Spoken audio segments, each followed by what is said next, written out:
เรื่องแมงเมาบินเข้ากองไฟยิ่งทำตัวเองมันคิดยังไงก็รู้ทั้งรู้ไปจะเผาแต่วันนี้ได้รู้ความซึ้งในใจความเงาที่แท้มันคงเงาแค่ลมพัดเบาๆเหน็บหนาวที่ใจสลายพลันเห็นแสงไฟสว่างถึงความแผ่วเพียงช่วยบรรเทาปีกราระบนใจก็ซึมเศร้าอุ่นไอคงทำให้มันหาย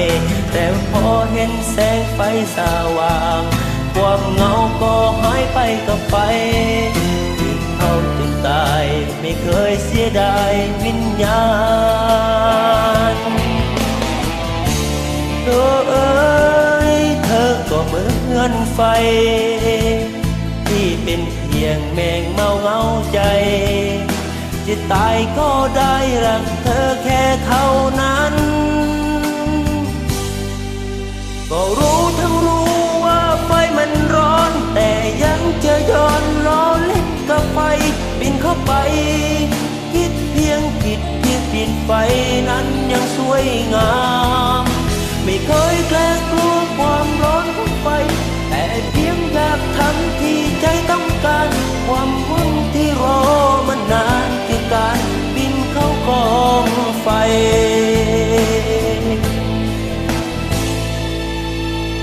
นึกถึงเรื่องเราเก่าๆเรื่องแมงเมาบินเข้าใจเธอ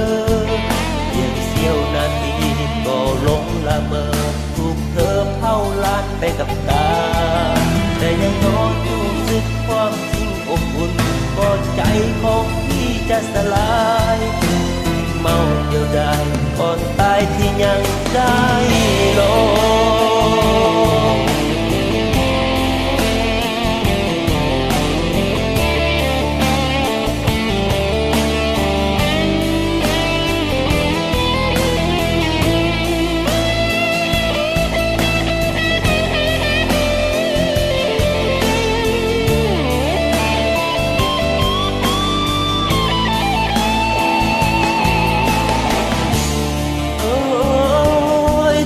ก็เหมือนไฟ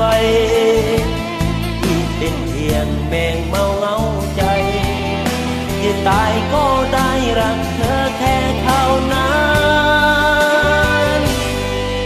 ก็รู้ทั้งรู้ว่าไฟมันร้อนแต่ยังจะย้อนล้อเล่นกับไฟบินเข้าไปคิดเพียงติดไฟนั้นยังสวยงามไม่เคยแกล้งกลัวความร้อน